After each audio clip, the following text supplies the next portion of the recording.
اور یہ بھی دل اور گردے کی بات ہوتی ہے کہ خالی کاغذ دے دینا، اگلا بند جو بھی شرط لکھے۔ حضرت امام حسن اور حضرت امام حسین نے رضی اللہ تعالی عنہما نے اپنی شرائط لکھی، حضرت امیر معاویہ نے ان کو تسلیم کیا، حضرت امام حسن حضرت امام حسین حضرت امیر معاویہ کے ہاتھ پر بیعت کی۔ تو جو 5 سال سے جو لڑائی چلتی آ رہی تھی، اللہ نے اس شہزادے کی توفیل اس لڑائی کو ختم کر دیا۔ مسلمان آپس کے اندر مسلمانوں کا اتفاق ہوا، لڑائی ختم۔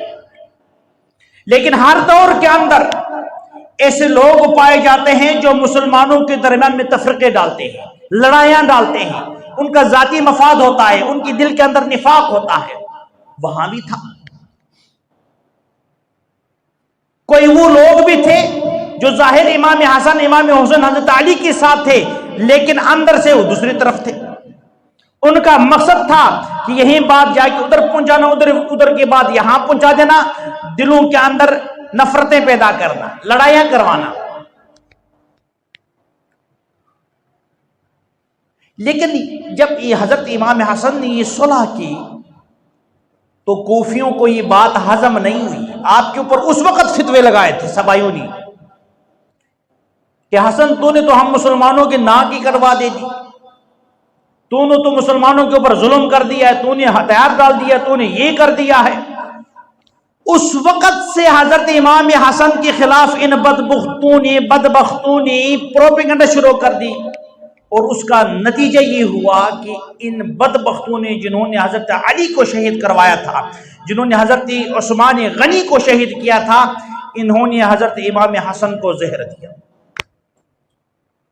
کہ بھائی اس نے ہمارے مقصد کے اندر تو رکاوٹ ڈال دی، ہمارا مقصد تھا کہ مسلمانوں کے اندر تفریق کرنا، اس نے تو وہ کام ہی ختم کر دی۔ تو حضرت امام حسن رضی اللہ تعالی عنہ جب آپ نے حضرت امیر معاویہ کے ہاتھ پر جب بیعت کی، اس سے 10 سال تک زندہ رہا، اور پھر آپ کو زہر دیا، اس زہر کی نتیجے میں حضرت امام حسن شہید ہو گئے۔ اس وقت حضرت امیر معاویہ زندہ تھے۔ اب ان بدبختوں نے کیا کیا کہ حضرت امام حسن کو جو زہر دیا گیا تھا، اس زہر کی نسبت حضرت امیر معاویہ کی طرف کرنا شروع کر دی، تاکہ جو لڑائی تھم چکی تھی، 10 سال سے ختم ہو چکی تھی، وہ لڑائی دوبارہ شروع ہو جائے۔ لیکن جب تک حضرت امیر معاویہ حیات تھے، مسلمانوں کے درمیان میں اتحاد، اتفاق، ان کی باتوں کو کوئی ترجیح نہیں تھی، ان کی باتوں کا کوئی اعتبار نہیں تھا۔ جب